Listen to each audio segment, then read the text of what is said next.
Good evening everyone. जैसा कि आज आपको कॉम्प्रिहेंशन के बारे में मैं यहाँ पर बताने के लिए ये वीडियो प्रोवाइड कर रही हूँ। कॉम्प्रिहेंशन के क्वेश्चंस को करने की कुछ ट्रिक्स हैं जो कि मैंने बहुत ही आसान लैंग्वेज में और बहुत ही कम स्टेप्स में बताने की आपको कोशिश की है। आई होप कि आपको ये बहुत ही हेल्पफुल होगा आपके एग्ज़ाम्स के लिए। यहाँ पर 3 स्टेप्स हैं। मैं आपको उससे पहले ये बताना चाहूँगी कि जब भी कोई भी आप काम करते हैं तो उसकी जब तक अच्छी स्ट्रेटजी ना हो, कोई अच्छा प्लान आप नहीं बना लेते हैं, यानी कि बहुत अच्छे से नियोजन करके आप और अच्छी स्ट्रेटजी के द्वारा जब आप किसी कार्य को करते हैं तब आपको निश्चित ही उसमें सफलता मिलती है और आपका समय भी अकारण वेस्ट नहीं होता है, नष्ट नहीं होता है।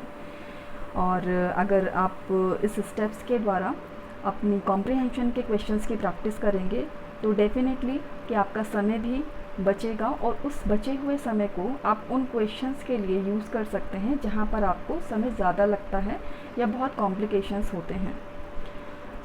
इसी के लिए मैंने ये आपको कॉम्प्रिहेंशन के कुछ ट्रिक्स बताने के लिए इसे प्रोवाइड किया है। आइए देखते हैं फर्स्ट स्टेप में क्या है।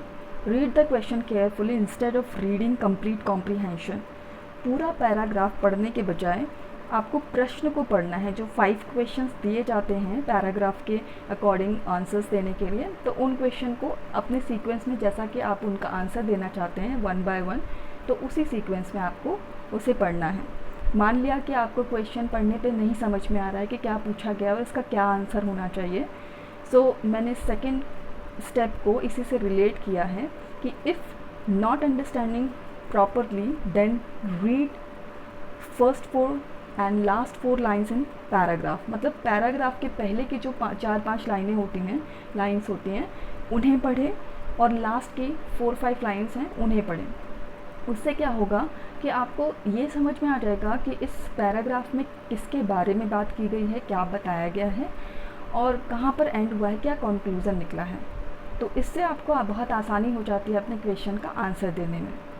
थर्ड स्टेप है, there are 2 types of questions are asked in comprehension. मतलब कॉम्प्रिहेंशन के जो क्वेश्चंस होते हैं वो 2 तरह के होते हैं। एक तो होता है डायरेक्ट क्वेश्चन पूछा जाता है और उसका डायरेक्ट आंसर जो है हमें मिल जाता है। वहाँ पर जो की पॉइंट्स पढ़ा हमने क्वेश्चन में, उसी की पॉइंट से रिलेटेड हमें पैराग्राफ में जो है उसका आंसर मिल जाता है, उसका डिस्क्रिप्शन मिल जाता है, उसके बारे में क्या कहा गया है वो हम पढ़ सकते हैं वहाँ पर और हम उसका आंसर डायरेक्टली वहाँ पर जाके दे देते हैं।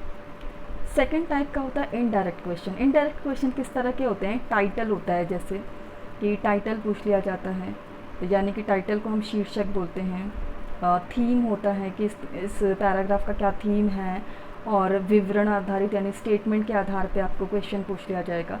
तो इस तरह के क्वेश्चंस थोड़े से कॉम्प्लेक्सिटी से रिलेटेड होते हैं, अदरवाइज़ आपको जो डायरेक्ट क्वेश्चंस तो आप फटाफट से कर लेते हैं। सेकेंड स्लाइड में आपको बताया गया है कि आपको कभी भी प्रीवियस नॉलेज के अकॉर्डिंग, यानी कि अगर आप जैसे कि आपको किसी घटना के बारे में या कोई इंसिडेंट, जैसे कुछ आपने पढ़ा हुआ होता है या कुछ सीख ली हुई होती है पहले, तो उस सीख प्रायर नॉलेज के अकॉर्डिंग आप उसका आंसर देने की कोशिश ना करें, क्योंकि जो करंट सिचुएशन है, जो वहाँ पर बताया गया है, उस पैराग्राफ से रिलेटेड क्वेश्चंस आए हैं, जो पैराग्राफ में जो सिचुएशन दी गई है उसी के आधार पे आपको क्वेश्चन का आंसर देना है। तो इसीलिए आप अपनी नॉलेज के अकॉर्डिंग, जो प्रायर नॉलेज के अकॉर्डिंग उसको कोरिलेट नहीं करेंगे। जो आपकी सिचुएशन है, जो आपको बताया गया है, मान लिया कि कोई स्टोरी क्रिएट की गई है, उस स्टोरी को, जो करंट स्टोरी आपके सामने है, उस स्टोरी के आधार पे ही जो क्वेश्चन पुटअप हुए हैं, उन क्वेश्चन को आपको उस पैराग्राफ के अकॉर्डिंग सॉल्व करना है। तो दैट्स इट, यही है, आपको इन बातों का ध्यान रखना है और आई होप कि आपका एग्ज़ाम बहुत अच्छा हो। ये जो ट्रिक्स हैं इनको फॉलो करते हुए आप अपनी सेल्फ स्टडी के द्वारा इसे प्रैक्टिस करें और देखें कि पहले कितना टाइम लगता था और अब क्या इम्प्रूवमेंट है इसको समझने के बाद। Thank you and keep doing self study.